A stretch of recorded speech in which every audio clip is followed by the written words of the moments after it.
Yeah, that's right, man. The NFL season is officially over. So guess what that means here at Gridiron Nation? That means it's time to start talking some spring football, some alternative football. And yeah, that's right. That means it's time for the return of Hellraisers podcast, baby. Representing all my Arlington Renegades fans. Holla at your boy. Hey, I got a special guest up in the spot today, y'all. So y'all kick back, relax, and vibe with us. All right, man. I got Joe Powell joining me today, y'all.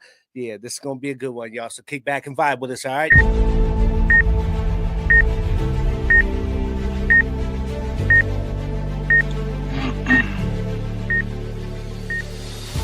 It's time I get in the game, forget the money and fame. Stay ready, making sure that they'll remember my name. I got a hunger inside, when the numbers are tied, I'ma turn it up a level, never will be denied. I got them back on their heels, about to have me a meal. Not Zeke, but I'ma eat the way I'm seeing the field. Take out the competition, they'll remember the name. The wicked one I always bring it, got my head in the game. Now it's on, finally went and wrote me a song.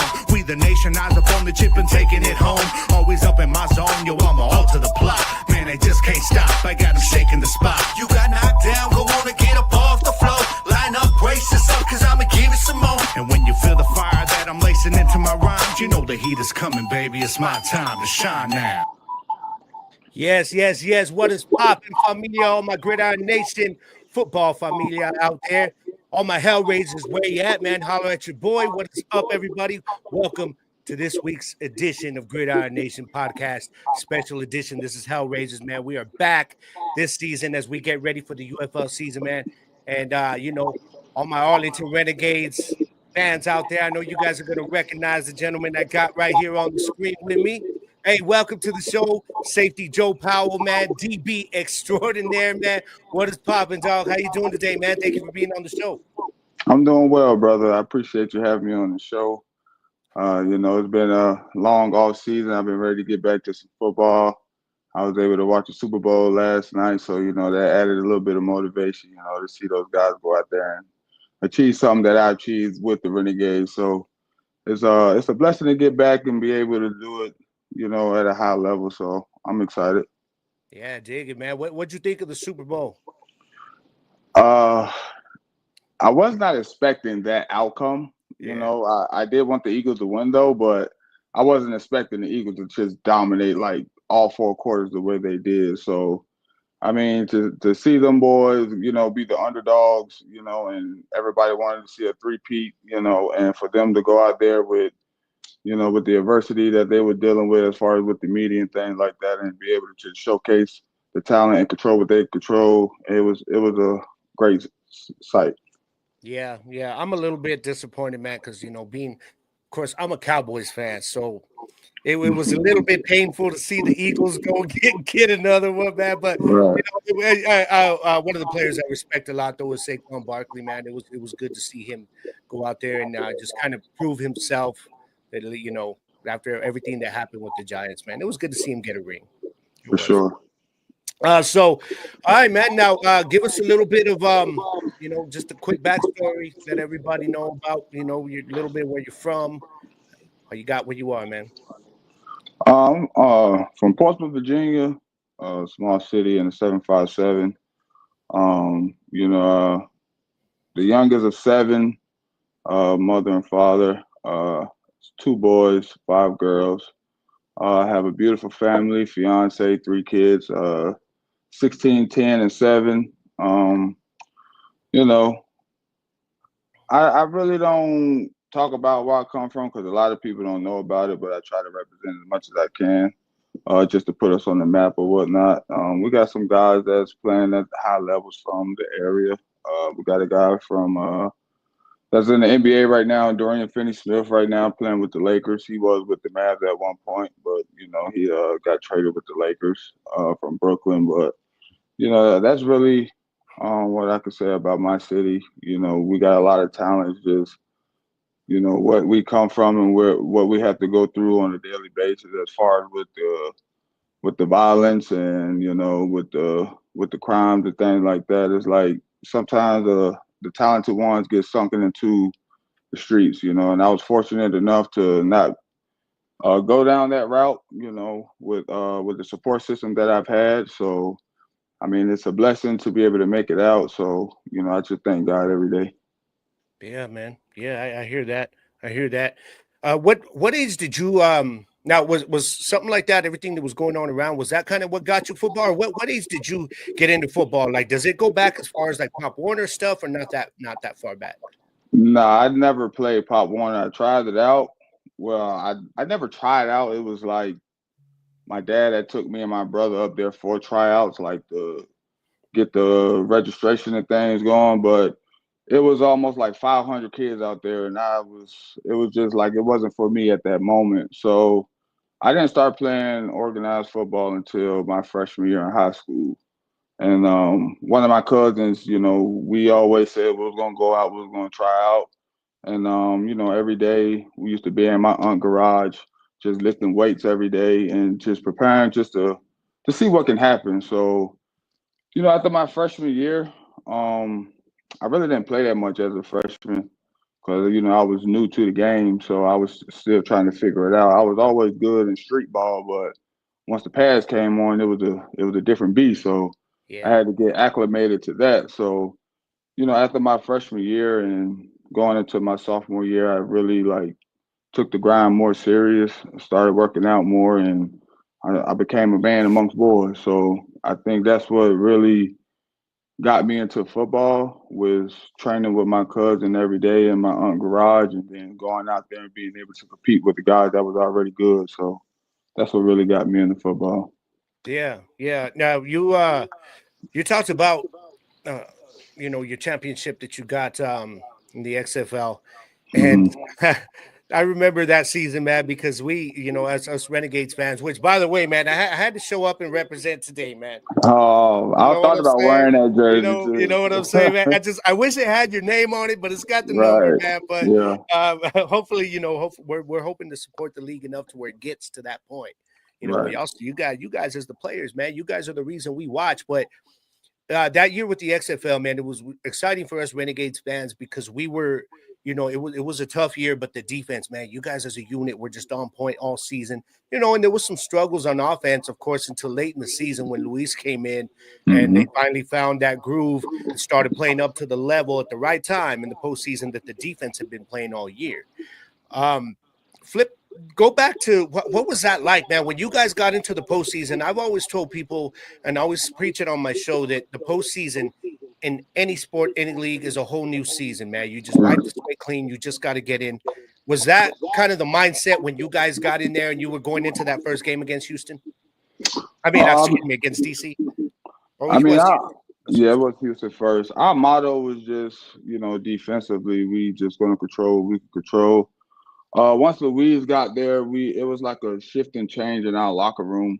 Because Louise is a leader, like he's just a natural born leader. So once he got there, he was able to get the offense together and become one unit.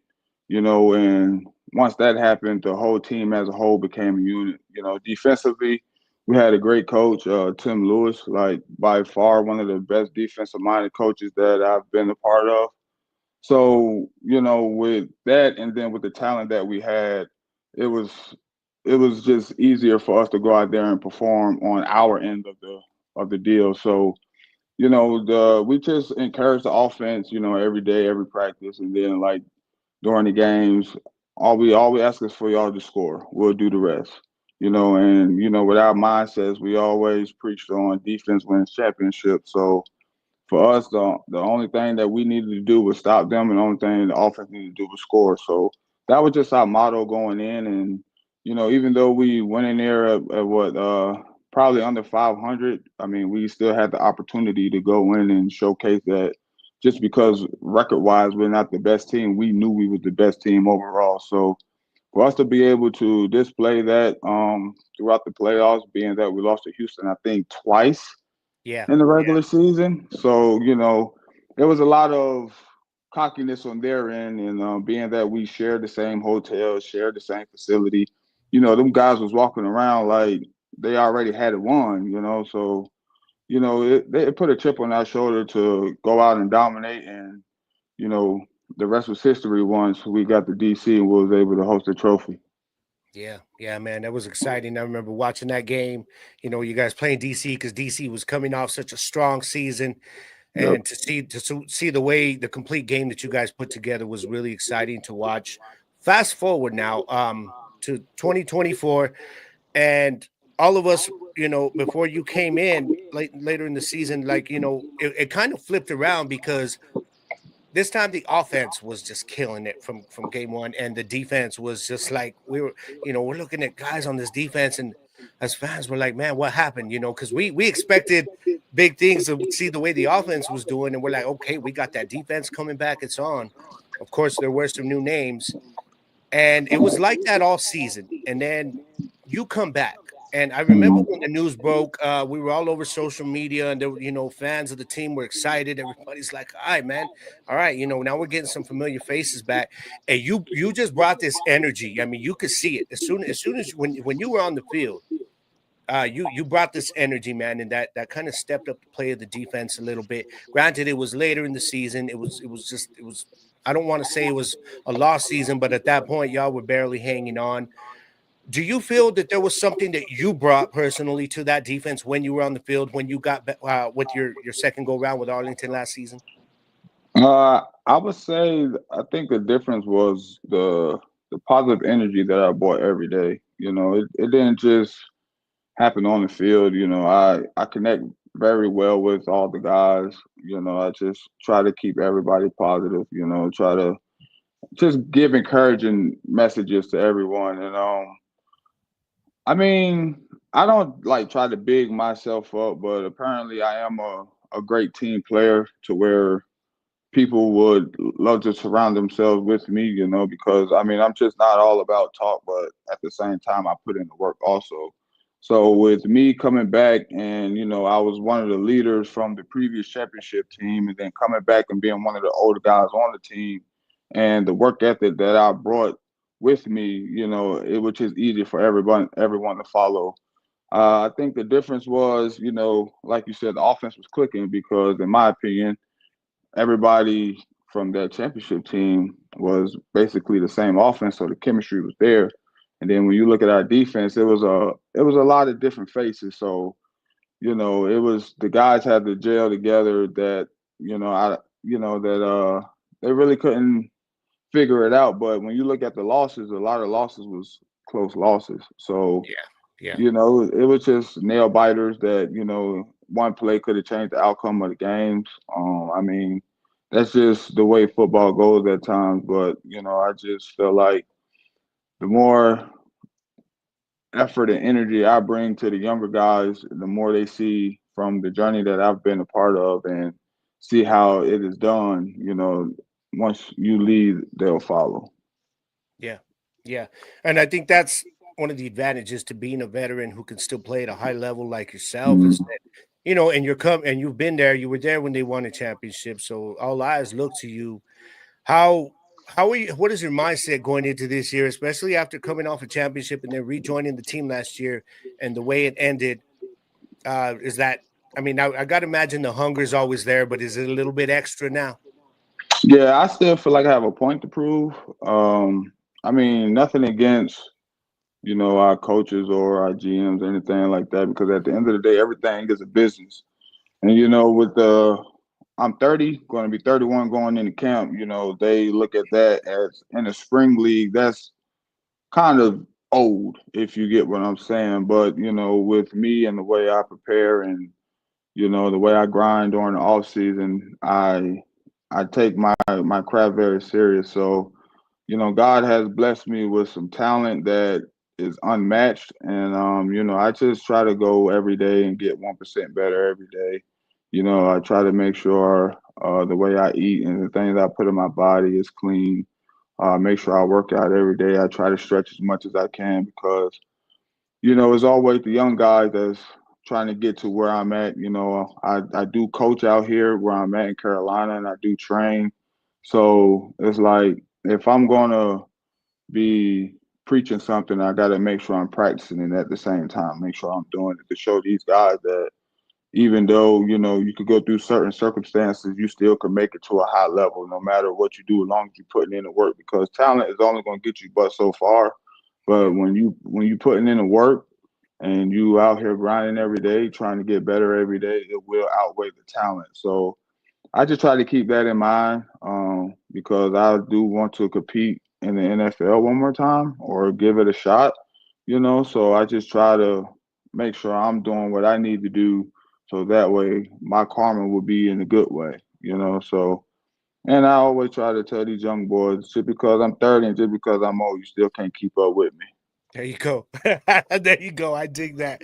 I dig that. So when you were well with Buffalo, your short Mhm. stint there, were you there during training camp and everything? My first year I was there, I got there like during mid-season. That was 2016. I was on practice squad. And then the year after, I was there from camp all the way to the end of preseason. So, yeah. Now you played. You were obviously 2015. You were PIFL Rookie of the Year, hmm and then you look to your time with the XFL. Obviously, we talked about in between there, you were second team All Arena. Talk to me a little bit about some of the differences in the for a lot of people that are new to the alternative and spring leagues, the differences from arena league and indoor football as opposed to what we got with the UFL. The difference is, in my opinion, a lot of people can't go from outdoor and be good indoor compared to the guys indoor being able to go outside and be good in outdoor. When you look at indoor game, the angles are much different. You got it's like CFL where you got guys coming in motion, but the difference is you on a 50-yard field and you got walls that'll knock you out instantly if you hit it the wrong way. So a lot of guys be afraid of the walls, going over the walls and that nature. But I mean, I feel like the indoor game is much faster, much quicker. Um, your clock can get sped up much quicker if you're not set and ready to go, compared to outdoor where you have time to sometimes think and react compared to indoor. And I mean, you indoor is one on one. Same with outdoor, but you got a little bit more help depending on what your D line and your linebackers is doing, and you can scheme up different things outdoor than indoor. Indoor is you versus that guy. You can't scheme nothing up for the most part unless you are very good at the game and you are really locked in with your film study. But the difference is indoor you got truly one on ones. Outdoor you have truly schemes that you can really run to mess up a quarterback. Yeah, I mean, I gotta imagine it's it's a little bit of a welcome challenge. When you get into practice with Luis Perez on that other side and you playing DB, do you guys? Is there anything in terms of the offensive and defensive units there, especially when you're looking at Luis on the other side? And hmm he's looking at you, back there against him. Is there a little bit of competition there in practice? Oh, it's always competition. Without competition, how are you getting better? Yeah, So, I mean, I try to compete every day at a high level because at the end of the day, I want to get better within my craft, within my technique, and understanding what is my job on the defense. So, if I'm not giving my all, how can they get better with how they got to run their route, the depth they got to, how they got to run it.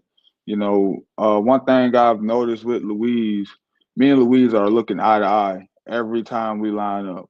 And he picks my brain, I pick his brain because I want to know what these quarterbacks are looking at while I'm lining up. Is it anything that I'm giving away? So that's one thing that I love about Louise.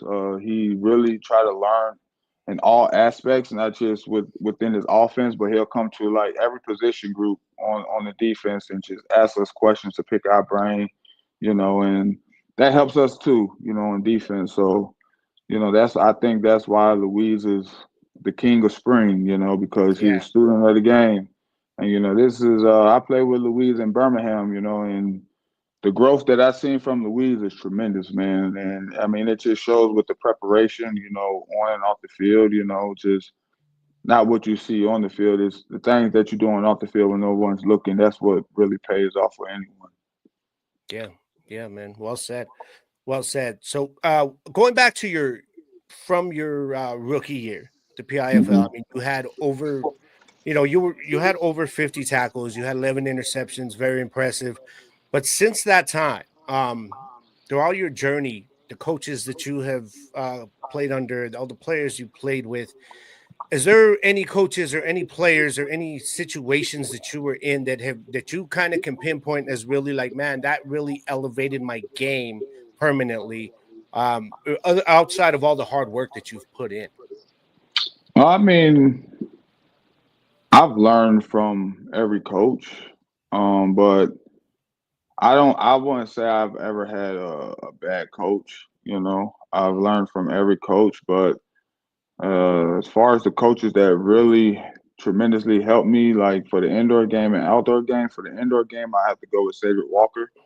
The way he breaks down offense and the way he breaks down and teach you the defense of the indoor game or the arena game is amazing. He goes from everything that you need to learn from a route tree to formations and understanding what you're looking at and understanding how to line up and adjust to certain formations is is why I know the indoor game so well. And then when I think about outdoor, I've had Tim Lewis basically all my outdoor career. So Tim Lewis is like a football junkie when it comes down to defense. Like there's nothing this man cannot tell you to where you would not know or understand what is going on from how far is a hash mark to the numbers, from the numbers to the hash mark, he can tell you by inch how many yards it is and how every pass will be thrown. If it's like a honey hole in cover two, he's gonna let you know it's 22 yards. And I promise you, every time he looked at it on film and somebody caught the ball in the honey hole, it was exactly 22 yards. So Nice. when it comes down to those two masterminded coaches on defense and teaching the game, like those two by far has helped me tremendously on understanding and learning the game of football from indoor and outdoor. What is it like playing for a coach like Coach Stoops? I would imagine you kind of make him sleep a little better. The veterans, the guys that know they can come in there. He doesn't have to coach you up really, because you know what you're doing. Do you feel also like that on his end, like from the player standpoint? What's it like playing for a coach like him? Coach Stoops he's an amazing person. He's very laid back, but when it's time for business, it's business. Like he's not he's hard on us, but he trusts his players to be able to be professionals and get the job done without him being so hard on us. So I mean, I've always had a great relationship with Coach Stoops. We always see eye to eye. He embraces me, as a person, as a player, and I feel like he's like that with everyone. It's not just you, my players, and that's just it. He embraces us as human beings. So, I mean, I got a lot of love for Coach Stoops. I have nothing negative to say about him, and I'm really excited to get back out there with him again. Yeah, you guys have got to be chomping at the bit, man, especially now that the season's over. A lot of people were hoping that you guys would come back in, right after the Super Bowl, like they did in years past. And Mm, I'm kind of glad that you guys didn't, because this gives everybody a little break away from some football now. Gets us, the fans, hungry for it. Gets you guys get into camp and get ready. Looking ahead to the end of March. Who is it? I believe you guys start your season with the Brahmas. Am I correct? yes, sir, you are. Yeah, man. You guys got you guys. I'm liking the schedule this year. Now the Brahmas, this was a team last year that Wade Phillips and them just kind of they took off last year. It was a great season for them. And what are you looking when you look ahead to this game? Obviously, you still got to report to camp. There's still a lot of preparation, but that first game is that there in the back of your mind yet about the guys that you're going to be taking on, the guys that you're going to be seeing, the wide receivers, tight ends. Are you already thinking about that, or are you just kind of like I'm not there yet? Uh, I'm not gonna say I don't think about it, because I do, but I try to take it day by day. I try not to look too far ahead, because you just never know what you'll miss when the moment is, in your face. So Yeah. I try to just take it day by day, try to prepare to make sure that I'm ready for camp, and then once we in the camp, I'm preparing to make sure that every day that I'm getting better, not making the same mistakes that I put on film from the previous day. And, when that time comes, a lot of people will see what the Renegades are all about. I talked to a couple other leaders, man. We just trying to bring back the championship pedigree from 2023, man. And, that was one of the greatest feelings that I've had because that was my first one that I've won. I lost a couple in arena. So being able to win one, it's almost like you want that feeling again. And after coming back last year when, being back half of the season, I felt like we still had a championship team. It's just we couldn't put it together, until the last 5 games. So this year, I feel like, long as everybody comes in, hungry and ready to go, and everybody is grinding to get better, to understand that we got one goal in mind, and I feel like we'll be just fine. Yeah, I think when by the time last season ended, everything from the fans to players of other teams to people who covered the league, everybody kind of agreed that, when you look at the Renegades like last season, that record was almost a fluke because, like you said earlier, there was a lot of close losses. Like, I really believe that team was so much better than what the record shows. And now y'all are going to come out fresh. Yeah. We're looking the one team I wanted to ask you about is the one that's obviously got the bullseye on their back, Birmingham. Yeah. You look at that squad, man, and everything that they have going with Skip Holtz and everybody. What do you look at from the outside looking in as a competitor about that team that is just has them, just doing so well year in and year out? From I haven't had the opportunity to play against them just yet, so I mean I really can't speak on like how they are on the field, but again we shared the practice facility with them last year, and then I got a buddy of mine that I played with in St. Louis that's on that team, and me personally, I just looking at their team and the way they practice, they practice very intense and very hard, and I feel like that coach, holds everyone to the same standard, the higher standards. It's not like, just because you are this good, he's gonna treat you a certain type of way. Just from hearing mic'd up videos from when they're in games and things like that. So I mean, I just feel like, once you got a championship pedigree, man, and you bring in the right players in, it shouldn't be as hard, to keep that train rolling. So, I feel like they are very well coached on that end, and they the team to beat right now. So we're gonna have to just bring our A game. I definitely think you guys have got the squad to do it this year. You got the coaching, man. We're excited. Definitely Mhm. excited. You spoke earlier about some of the differences with the Arena League going into the outdoor game. And I follow you on social media, obviously. And I saw over the last few weeks you had posted something that really interested me and I agreed with. You talked about that just because you shine in the indoor game. I don't know, I don't remember the words of your post exactly, but you were basically saying, it's a different game. Like, that doesn't mean that you're going to come out here to the outdoor game, to UFL or NFL, and be able to shine in the same way because of how different it is. And I think that goes the same way when you look at the NFL and Spring League, the UFL.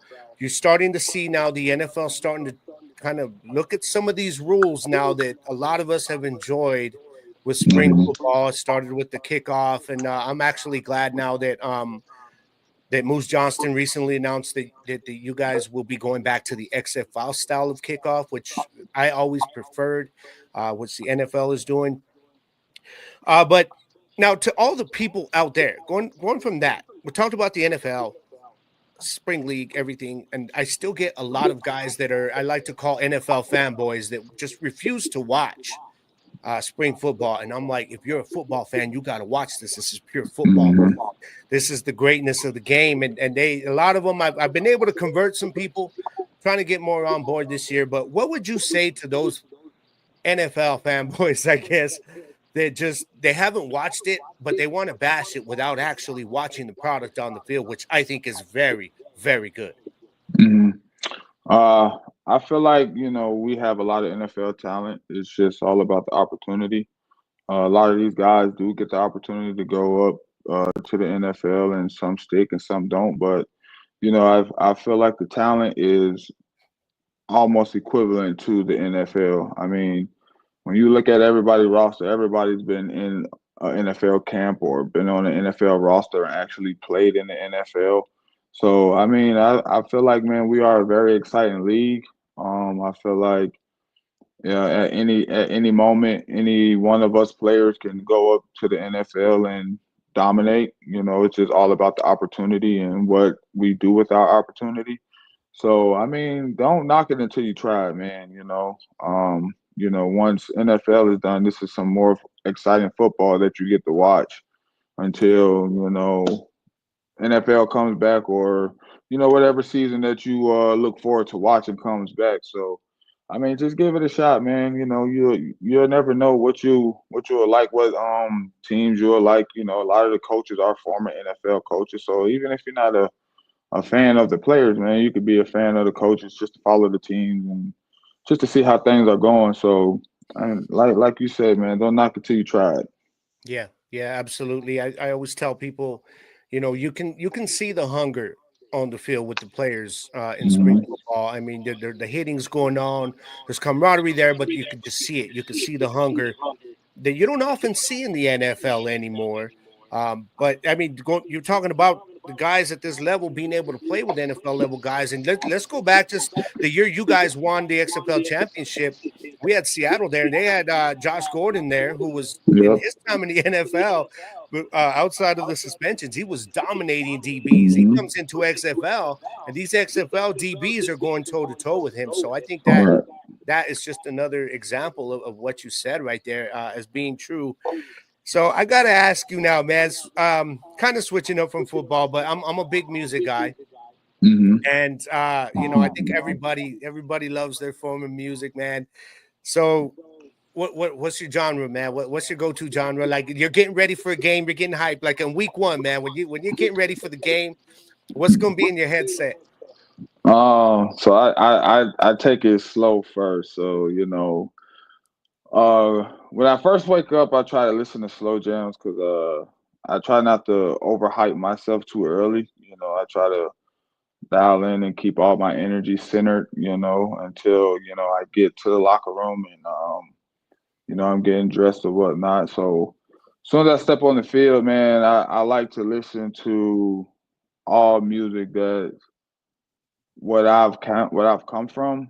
Like when it comes down, I like violent music when it comes down to football because the game of football is a violent game. Yeah, and I tell my kids this is the only game that you could be violent in is free of charge. So yeah, I try to listen. I listen to NBA YoungBoy, Lil Durk, Kevin Gates. I like Rod Wave, certain songs. Okay.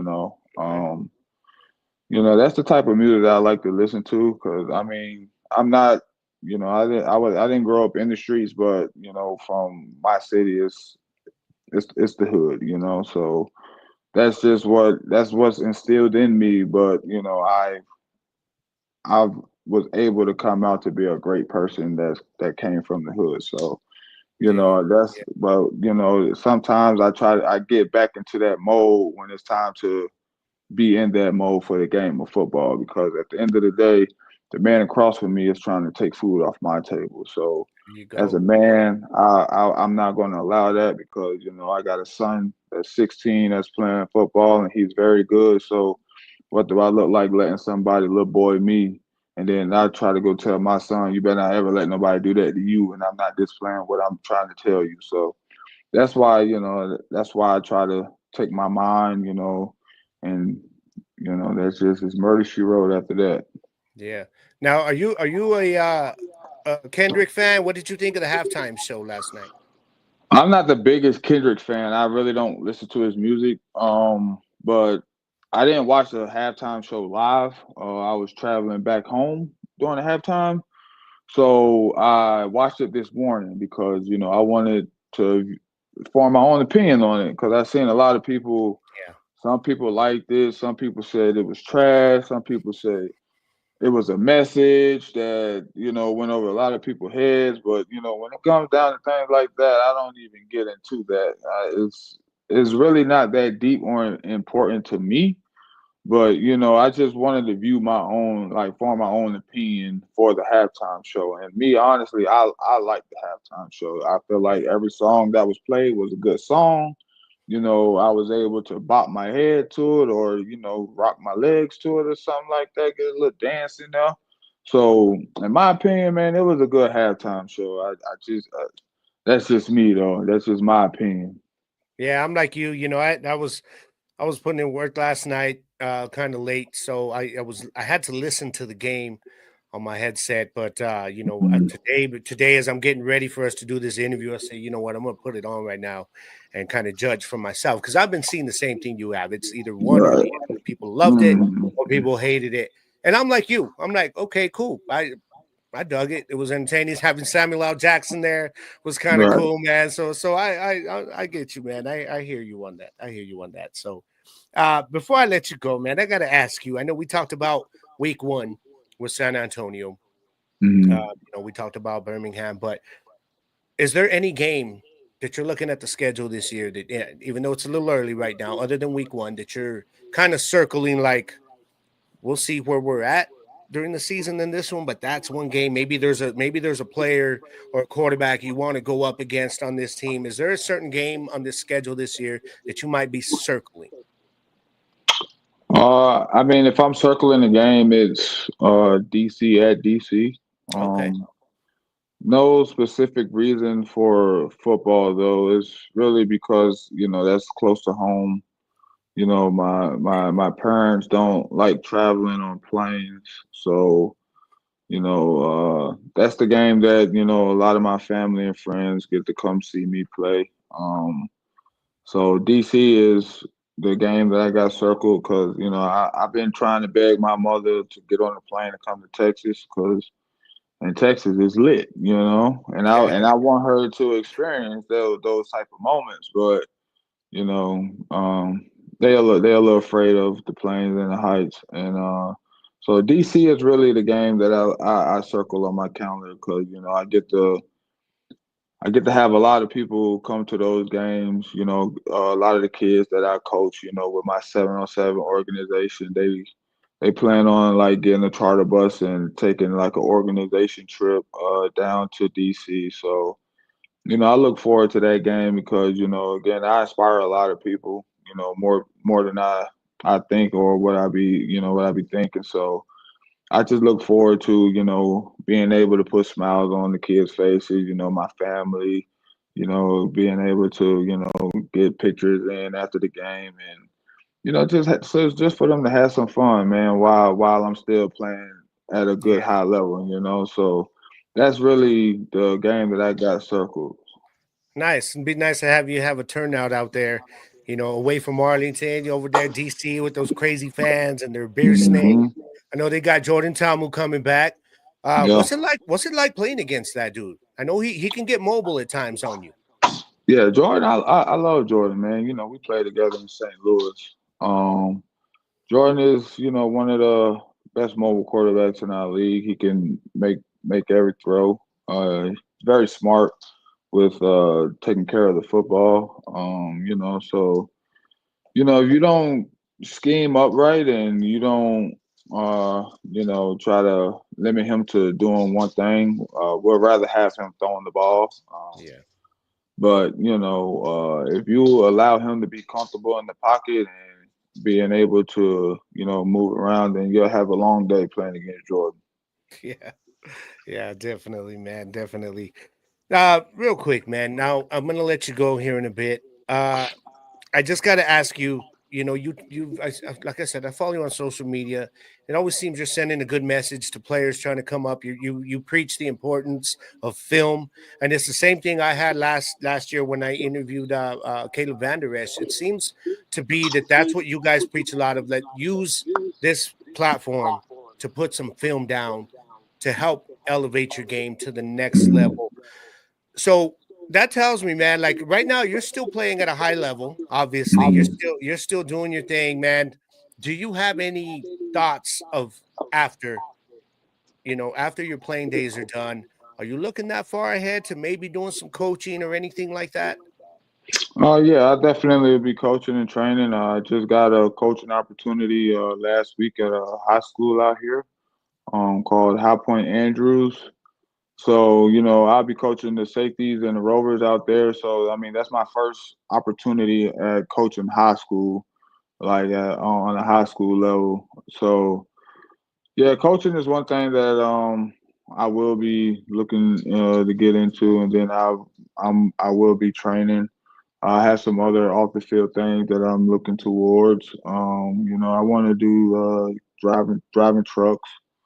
Um, Me and my fiance, we be talking about ideas that we are looking to get into. So, I mean, I have a couple of things that I want to get into, but right now I'm just focused on trying to play as long as I can, but make sure like when I'm done, it's me leaving and not because of an injury or because they say I'm not good enough. I want to leave on my own when I'm satisfied, and when I know that all right, it's that time. So yeah, that's really about it though. Do you do a lot of coaching up with your son now? Does he play DB like you? Nah, he played receiver. So Oh, okay. nat- It's the opposite. naturally, yeah. So naturally, um, I was originally a receiver, but my son, that's my stepson. So he Okay. really got his dad. He played football also, so I would say he got a lot of his talents from his dad. But I try my best to stay in his ear. Trying to teach him the importance of the little things, understanding like you have to be a student athlete in order to get to the college and the next level. So I try to just, pick his brain a little bit. And yeah, that's really about it, man, cuz these kids nowadays, man, they don't be understanding cuz they got all these social media and stuff Yeah. and they Yeah. think what they see out there is that's what it is, but they not understanding like these guys put in the work. Like we really be putting in the work, like that a lot of people don't see. So I just try to be a lead by example for him, so that way he can understand. Like even if your friends, not doing what you want to do, you need to learn how to separate yourself, so that way, you can go and be what you want to be and do what you want to do. I dig that. I can relate. I tell my daughter all the time, I try to teach her to be kind of not to follow, to lead. Yeah, I tell her it's right, cool to see other people doing the same thing, but do your own thing. I tell her right. do your own thing. So I hear you on that. Now, anything that you want to put out there, maybe to the fans, as we are excited. We are all so excited for this season to get underway. We're Mhm. excited to see you back with the squad for the whole season, man. I'm excited to see what this defense is going to do with you back, man. Anything that you want to put out there for the fans? I just want to say, Renegade Nation, I am excited to be back with the team from beginning to end. I am here to bring nothing but energy and excitement, not just to the fans, but for our players to bring the same energy. I'm thankful for the opportunity. I just want to give all my praise to the man above and, to my family. So, we are coming here, to try to get us a championship, but, we're going to take it one day at a time, take it day by day, and we're going to see where it takes us. That's right. That's right. Joe Powell in the house today, baby. So thank you so much, man, for taking time out of your day. I know right now you're probably trying to get your relaxation and family time in before you really hit it full throttle, man. But best of luck in the upcoming season. Appreciate We are so excited to see you back on the field this year, man. And thank you once again for being on Gridiron Nation Hellraisers today, man. It was an absolute honor to interview you today. Yes, sir. Appreciate you for having me, my man.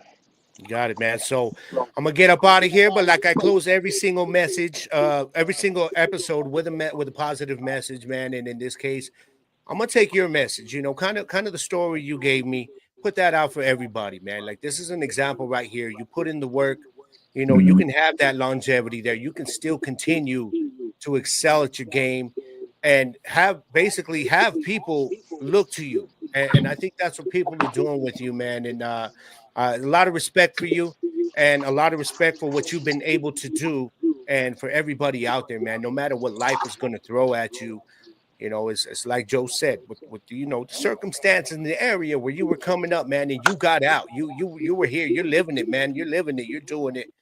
Every one of you can do that, man. All you got to do is believe in yourself. You know, put the right people around you, man. And no matter what life's going to throw at y'all, like I say every single week, you know, you got to get up, dust yourself off, find a way around it, find a way through it, or find a way over it. Because in the words of the great Bruce Lee, all y'all got to do is be water, my friends. I am Gabriel Garcia. Yeah, this is Joe Powell, man. Hey, we're going to see you on TV, man, when we're watching you. And everybody else, I'm going to catch you guys next week, man, with another episode. Again, thank you, Joe, for joining us today, man. Really appreciate you. Yes, sir, brother. Appreciate it, man. All right, y'all. I am out of here. I'm going to catch you guys next week, all right? This is Gridiron Nation. This is Hellraisers Edition, baby. And I am out. As always, it's all one love, baby. Peace. Eating all my competition for dinner, cause I'm a winner. Sometimes my heart is sick, but inside lurking a sinner. Better come with a plan, I got my fans in the stands. If you don't know, well, they gon' tell you Wicked One is the man. Who gonna let them know the power coming though? Y'all ain't ready for the ruckus, you ain't hearing me though. And when you're down on your back, you're looking up to the sky.